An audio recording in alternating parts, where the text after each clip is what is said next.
दबाव जबरदस्त होंगे और इस कट ऑफ को देख करके तो बहुत ही ज़्यादा जबरदस्त होंगे। और बच्चे, अगर आपने इसमें फॉर्म भरा है और अगर भर के और आप इसमें सेलेक्ट हो गए हैं तो बहुत ज़्यादा चांसेस हैं कि आपका नंबर फाइनली इन 5512 पोस्ट में आ जाएगा। इसका कारण मैं बताऊंगा। और वो पिछले साल की जो 1262 पद आए थे उस पर भी जो कट ऑफ है वो भी दिखाऊंगा कितनी कम गई थी, मुख्य परीक्षा के बाद जो कट ऑफ गई थी उसको भी मैं दिखाऊंगा। क्योंकि इसमें जो है, अब बच्चे देखिए, पहली बात तो कि फॉर्म कब के भरे गए हैं, कट ऑफ इतने दिन बाद आई है, एग्जाम कब होगा, तो इसमें टाइम बहुत बीत जाता है। तो बच्चे जो है प्रेजेंट बहुत कम रहते हैं एग्जाम के टाइम में।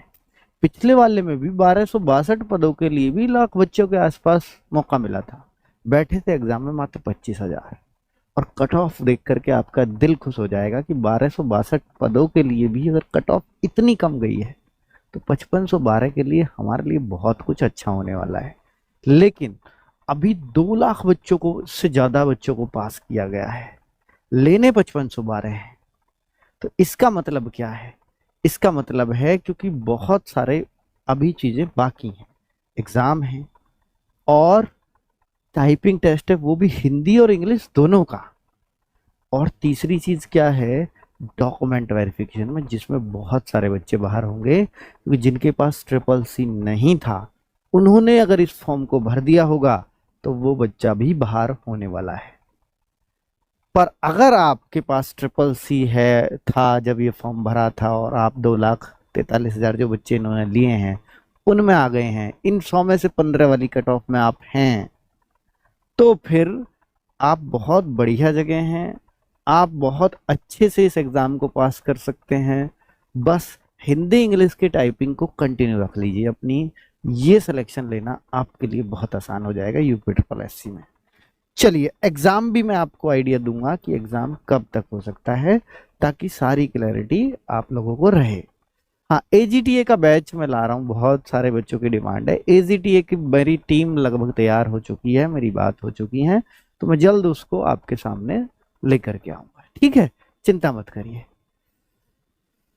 हाँ, बीसीए चलेगा ट्रिपल सी की जगह। 3 महीने से ज्यादा का कोई भी कंप्यूटर कोर्स होगा वो सब चलेगा। लेखपाल की भर्ती में अभी समय लगेगा, पहले अब हम इसकी बात कर लेते हैं। बच्चों, ये 5512 पद जब ये शुरू में आए थे तो 3768 आए थे, तब भी मैंने वीडियो बनाया था। और ये फिर बाद में 1518 कुछ पद और बढ़ गए थे, तो टोटल ये 5512 पद हो गए थे। तो बच्चे, ये जो है ये इसकी जानकारी में बहुत पहले, यानी फॉर्म जब चल रहे थे उस समय भी दी गई थी, क्योंकि अब दूंगा इस जानकारी को तो कोई फायदा नहीं है। उस टाइम दी थी तो बहुत सारे बच्चे फॉर्म इसमें भर पाए थे। अब देखिए, यहां पर एक कट ऑफ अब जारी हुई है इसकी 14 मार्च 2024, यानी कल के ही दिन। आज 15 मार्च को मैं वीडियो बना रहा हूं। पैट 2022 के आधार पर ये, क्योंकि फॉर्म इसके तभी आ चुके थे, तब पैट 2023 हुआ नहीं था, उससे पहले इसके फॉर्म आ चुके थे। तो भाई बहुत पहले आ गए थे फॉर्म। कट ऑफ इतने दिन बाद लग रही है? जी हाँ, कट ऑफ में ही ये सालों ले जाते हैं, तो ले लिया इन्होंने। इसलिए ही तो एग्जाम में बहुत कम बच्चे बैठ पाते हैं, क्योंकि वो कहीं ना कहीं सेलेक्ट हो जाते हैं। तो भाई जो कट ऑफ क्लियर करते हैं ना, या जो पैट में अच्छे मार्क्स ला रहे होते हैं, वो ऐसा नहीं है कि वो बेकार बच्चे होते हैं, वो कहीं ना कहीं सिलेक्शन के दावेदार होते हैं। और उस बीच आपने कट ऑफ नहीं दी तो वो कहीं ना कहीं सेलेक्ट हो गए होते हैं, तो फिर वो कहते हैं भैया आपसे राम राम, हम अपना वहां ज्वाइन कर लेते हैं। तो देखिए, अनारक्षित यानी जो जनरल के बच्चे थे वो 15 पे ही उनकी कट ऑफ गई है। हालांकि मैंने भी उस टाइम बताई थी कि 50 से नीचे जाएगी, पर बच्चे कहते थे सर आपको अपना बैच सेल करना है इसलिए आप 50 पे कट ऑफ बता रहे हो। मैं तो 50 के पास बता रहा कि भाई 50 से ऊपर नहीं जानी, पर फिर भी बच्चे इस तरह से बोलते थे। तो अब आप देखो, 50 छोड़ो 15, और मैं उस टाइम पे अगर 15 बता देता, खैर पहली बात तो बता ही नहीं पाता, और 15 बता देता तो हर कोई तो ये कहता है ये तो अपनी कोर्स की वजह से कहते हैं, इतनी कम कट ऑफ ताकि लोग कोर्स में आ पाए, है ना। तो एससी 15 पे कट ऑफ, एसटी मात्र 3.97, यानी 4 नंबर भी पूरे नहीं है तब भी आपका एसटी में आ जाएगा। हालांकि जो बाकी है जनरल में, औरों के लिए भी एग्जाम्पल है, मान लीजिए आगे कल को और भी कट ऑफ लगेंगी, तो जनरल हो, एससी हो, ओबीसी हो, ईडब्ल्यूएस हो, इन चारों को एक जैसा ही रखते हैं, देख लीजिए। ऑलमोस्ट एक जैसी रही हैं आज तक। एसटी की काफी फर्क देखने को मिला है।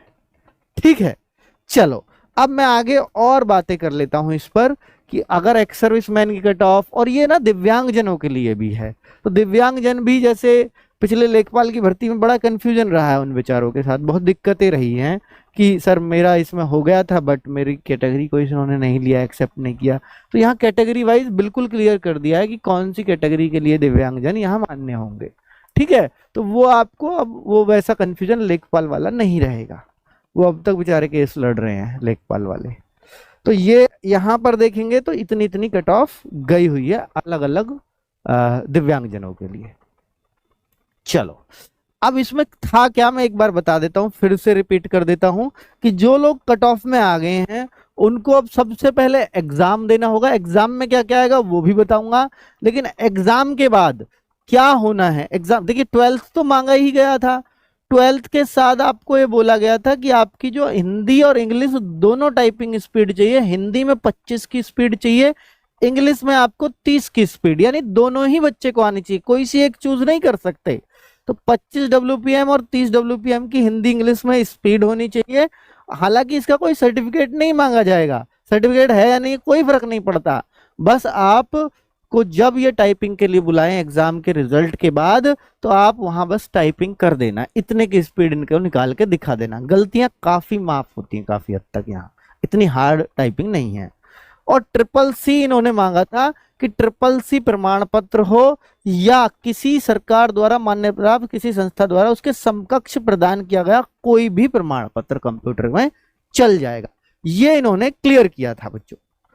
अब मैं आपको एग्जाम बता देता हूं, ये बहुत आसान योग्यता है। एक तो एग्जाम हिंदी इंग्लिश की टाइपिंग, और तीसरी क्या चीज है कि CCC। अगर आपके पास CCC उस टाइम पे या कोई ऐसी योग्यता जो कंप्यूटर की हो और 3 महीने से ज्यादा का कोर्स हो या 3 महीने का हो, वो सब चलेगा।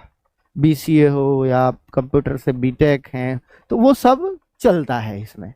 अब अगर मैं और भी बहुत सारी चीज में O लेवल हो, सब सब चलेगा, बट मैं सारे नाम नहीं ले सकता यहाँ पर बच्चे उसके बाद अगर आप टाइपिंग करने की कैपेबिलिटी आप अब हिम्मत जुटा पाते हैं, अब से भी लग जाते हैं, तो शायद उतनी स्पीड बन जाएगी, क्योंकि इसमें गलतियां माफ होती हैं काफी हद तक।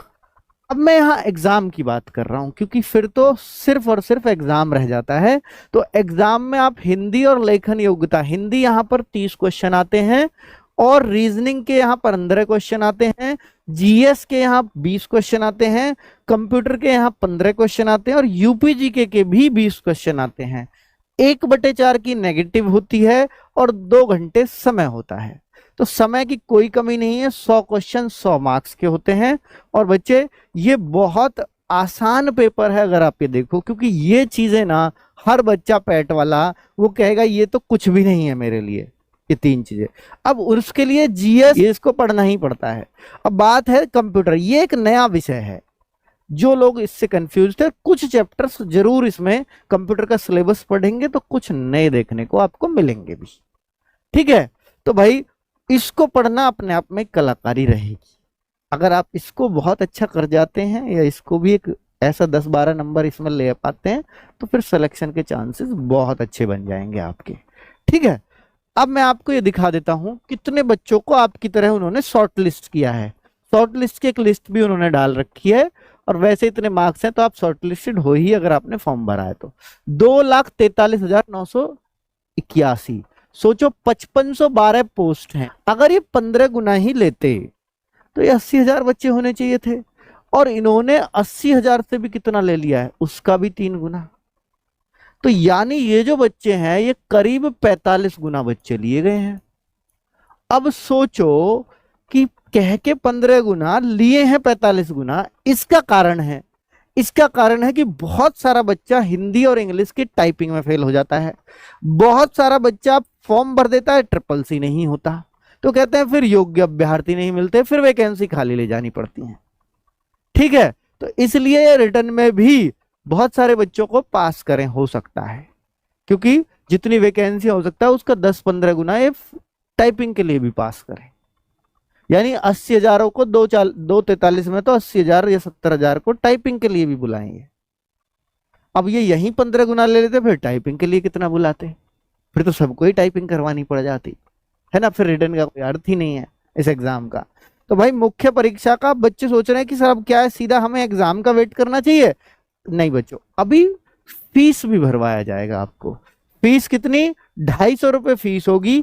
कब से आएगी सर ये कभी भी आ सकती है। इसके लिए आप आयोग की वेबसाइट को रिसर्च करते रहें, वैसे आएगी तो मैं भी शॉर्ट्स या वीडियो के माध्यम से आपको बता दूंगा। वैसे अपना चैनल भी एक व्हाट्सएप पे, मैं वहां भी इन्फॉर्म करता रहता हूँ, इसके बारे में भी किया था। रोजगार विद अंकित, अगर आप व्हाट्सएप चैनल यूज करते हैं या देखते हैं तो मैं वहां ऐसी चीजें अपडेट डालता रहता हूँ, छोटी छोटी, जिन पे वीडियो नहीं बन सकती। ठीक है, तो उससे जुड़ जाना, मैं यहाँ पे कमेंट में पिन करा दूंगा उस चैनल को। तो बच्चों, शुल्क जमा करने की परीक्षा और तिथि की जानकारी अलग से दी जाएगी, इन्होंने ये बोल दिया। तो शायद जब परीक्षा तिथि की घोषणा हो उसी की टाइम पर ही शुल्क की भी पता चल जाए कि भैया अब आप ना शुल्क भर दो। और शुल्क भरने की बात, मजे की बात यह है कि आप जब परीक्षा देने जाते हो ना, उससे 2 दिन पहले भी शुल्क अपना जमा कर सकते हैं। तो इसलिए कोई बहुत ज्यादा टेंशन लेने की जरूरत नहीं है। जब आप परीक्षा के लिए चिंतित होंगे तो शुल्क का जरूर चिंता कर लेना।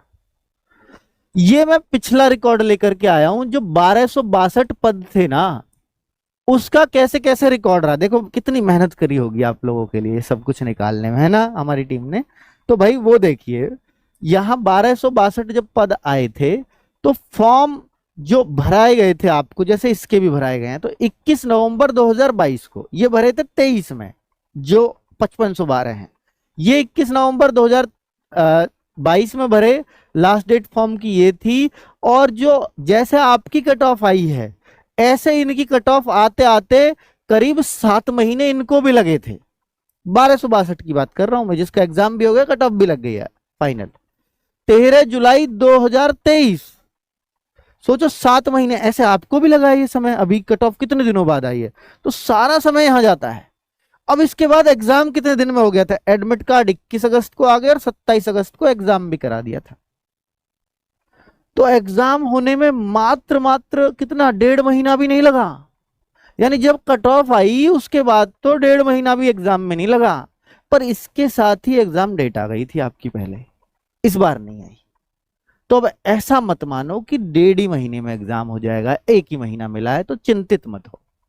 क्यों ना हो चिंतित? क्योंकि कल आपके यहाँ आचार संहिता लग रही है, कल से आचार संहिता लग जाएगी। अब आचार संहिता हटेगी कब? अब आप सोचिए, आपके यहाँ अप्रैल और मई दोनों में मेरे ख्याल से मई तक आपके रिजल्ट आएंगे इलेक्शन के। तो ये जो नई सरकार बनना बनाना, ये 2 महीने पूरा सब कुछ चलेगा। और जून से पहले कोई संभावना नहीं नजर आती इसके एग्जाम की। जून में आप मोस्ट एक्सपेक्टेड मान लीजिए कि आयोग अगर वास्तव में जल्दी कराना कुछ चाहता है तो वो जून में एग्जाम करा देगा। ठीक है, और अब आयोग इसके लिए सीरियस है, नो डाउट। आंसर की अवेलेबल, यानी इतने दिन बाद फिर इसकी आंसर की भी आ जाती है। यार देखो कितनी जल्दी हो जाता है फिर सारा काम। 1 हफ्ते में आंसर की आ गई थी, लेकिन रिजल्ट में फिर बहुत लंबा, क्योंकि ऑफलाइन जब रिजल्ट आता है तो बहुत लंबा समय ले जाते हैं। तो यानी यहाँ फिर ये 4-5 महीने फिर खा गए रिजल्ट में। 6 फरवरी 2024, यानी 1262 का रिजल्ट अभी अभी आया था। कितने दिन हुए हैं? महीना ही हुआ है बस। ये है वो रिजल्ट। ये तो पैट के लिए रिजल्ट था। सोचो, पहले कट ऑफ 71.87 गई थी पिछले वाले 1262 में, और आज 15 गई है। ठीक है, ये 21 वाले के आधार पे हुई थी। अब ये मैं वो बता रहा हूं जो 1262 की मुख्य परीक्षा के बाद, देखो ये लिख रहा, 1262 पदों पर चयन हेतु लिखित परीक्षा के स्कोर के, लिखित परीक्षा नहीं मुख्य परीक्षा के स्कोर के आधार पर अगले चरण यानी टंकण परीक्षा के लिए अहर अभ्यर्थियों की कट ऑफ ये गई है। यानी जनरल की, एससी की, जनरल की 48.25, 48.25 अगर आपको नहीं दिख रहा है तो। एससी की गई थी 44.25, ये एससी है। और मैं एसटी की बात करूं, ये 40.50 दिख रहा है ना सबको। और ओबीसी बात करूं तो 48.25, ये तो बिल्कुल उतनी, तीनों तो एक सी है। और एससी एसटी भी बहुत ज्यादा अंतर नहीं है। पर खुशी की बात यह है कि यार 100 नंबर का भी पेपर मैंने आपको दिखाया, जिसमें जीएस आता है, जिसमें कंप्यूटर आता है, जिसमें हिंदी आता है, सब कुछ आता है, यूपीजीएस आता है। उस पेपर की बात कर रहा हूं मैं, उसमें 100 में से इतनी इतनी कट ऑफ गई थी 1262 पदों के लिए, और अब पद कितने हैं? 5512। यानी 1200 का भी लगभग 5 गुना पद है, 4.5-5 गुना पद हुए। अब 4.5-5 गुना पद हैं, तो जाहिर सी बात है भाई, कट ऑफ देख करके तो आपका दिल खुश हो जाना चाहिए। यानी अगर आपकी टाइपिंग बहुत स्ट्रांग है और आपने थोड़ी रिटर्न में मेहनत कर ली, तो निश्चित तौर पर आप बहुत अच्छा इस एग्जाम के लिए कर जाओगे और ये नौकरी ले जाओगे।